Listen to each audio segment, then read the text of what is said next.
system. So thank you for that opportunity, Mr. Speaker, and that's me. Back to 10-minute calls, the Honourable David Cunliffe. Mr. Speaker, I rise to take a call in the urgent debate on the Auditor General's report on biosecurity. And let us firstly remember that we have interrupted the business of the House to hold an urgent debate on a matter of critical national importance.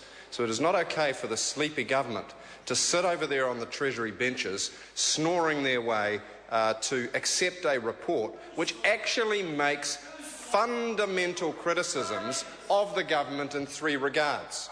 Firstly, sir, it says that this country is highly vulnerable to a major incursion of a critical pest or disease such as foot and mouth.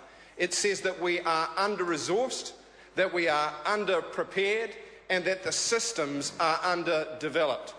And Mr. Speaker, that is a toxic cocktail of risk which threatens our major livelihood industries, the primary industries of this country.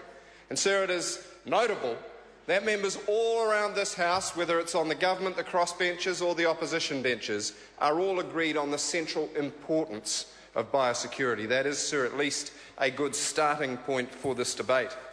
Mr. Speaker, the Minister, Ms Goodhue, however, said that Labor, when in government, that Labor currently was undermining the work of biosecurity by damaging our reputation by reciting the results of this report of an independent officer of Parliament. The Auditor General is an independent, non-partisan officer of this whole House. This is not a Labor Party report. This is not a government report. This is an independent performance audit by the highest audit authority of the land, and it behoves every member to listen to it.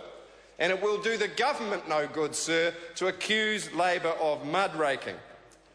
Secondly, sir, the Minister said the investment in biosecurity is almost double what it was in 2000. And then claimed the credit for it, sir. And I found that fascinating because my advice, sir, was that it was the previous Labor government that had doubled the investment.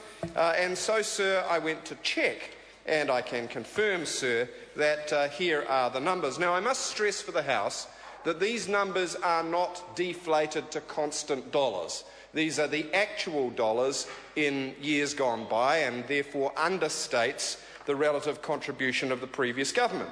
When Labor took over last time, the previous government was spending only $90 million a year on biosecurity. Under Labor, it doubled by 2008 to $181.88 million, again without allowing for any of the effects of inflation. Then the current national government cut it in its first year to 179, cut it again in its second year to 168,203,000, and then latterly has increased it back to about where Labor had it of 192,190,000. So, sir, there was a doubling. It just happened under the last Labor government, not under the current national government. The best that could be said for the current government is they're flatlining. And that, sir, might be a general statement about this government. The Minister then said, yes, a number of criticisms were made in this report. Now, that's an understatement. It's full of criticisms. And MPI recognises the need for improvement. Well, that's good, sir. We commend MPI for being willing to learn from the report. But then, what are the improvements that are being made? Well, the Minister said, well, we're developing a business case for new systems, and we're writing a strategy for people development, and we're going to put the whole thing under review. Well, Mr. Speaker, that's the old adage. When there isn't an answer to the problem, do another review. But, sir, the people of New Zealand deserve better than that, sir, and they do because these are critical issues. Mr. Speaker, the report makes a number of very damning conclusions, and I can do no better than quote the overview written by the Auditor General herself. She says, "It is my view that MPI is underprepared for potential incursions from some high-risk organisms. Responding to incursions has taken precedence over preparing for the potential arrival of other pests and diseases. Not enough priority has been given to planning. Many response partners who've worked with MPI and its predecessors believe that stronger response capability is also needed. That is, sir, MPI is so busy rearranging the deck chairs in another mega merger like Moby, the great white whale of economic development, that they haven't got time to plan ahead for the incursion that might come next week, next month or next year. So the Auditor General goes on. Although some improvements are being made, credit where credit's due, serious weaknesses remain. Plans for responding to potential organisms, high-risk organisms, are not yet complete.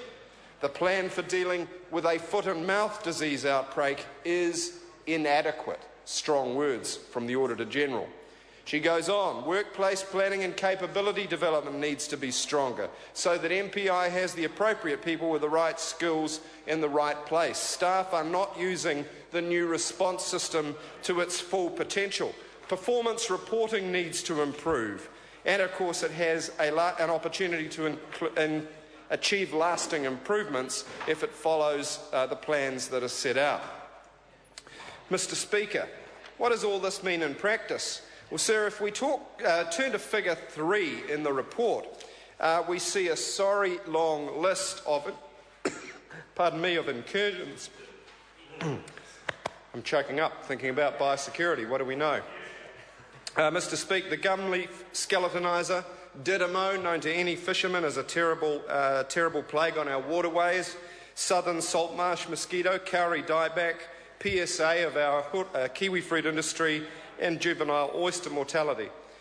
So when I was put down for this debate, I was initially wondering, now why is an urban member from Auckland speaking about biosecurity?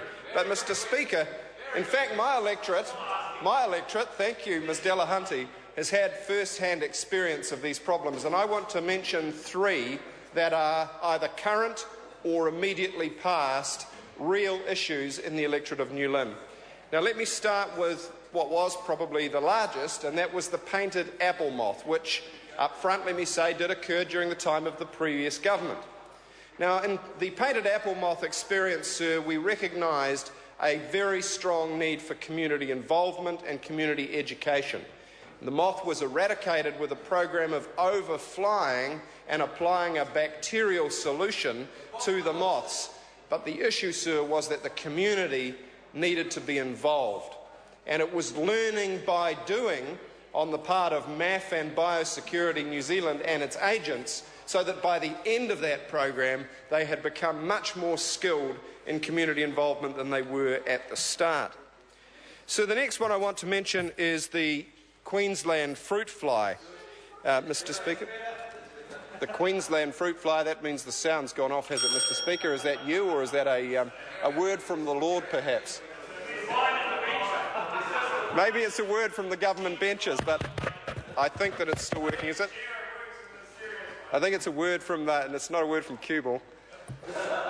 All right, let's work with that, and we hope that the guys behind the dark curtain will keep the machine running. Mr. Speaker, yes, put another coin in the slot, said the Minister of Commerce, showing his commercial orientation never fails him, Mr. Speaker. The Queensland fruit fly, one fly was found in Avondale, in the heart of my electorate. Now, sir, that might not sound like a big deal, but it required controls being put on moving fruit and vegetables. 30 biosecurity officers descended on the Avondale market, and residents were uninformed, sir, about the fruit fly lockdown across West Auckland. Now, that all sounds pretty dramatic, but what the Auditor General found was that in the case of that fruit fly outbreak, the Ministry's ability to respond was woefully inadequate. And had there been more than one solitary fly, in fact, had there been 2 live flies, a little boy fly and a little girl fly, we might have had lots and lots of flies, and in that case, yes, the rural members over there understand the story of the birds and the bees, they've got that so far. Yes, the birds and the bees would have struck, and the Ministry would not have struck, because the Ministry's response systems, according to the Auditor General, were inadequate. And so finally, cowrie dieback. This is a huge current issue across West Auckland and in the far north.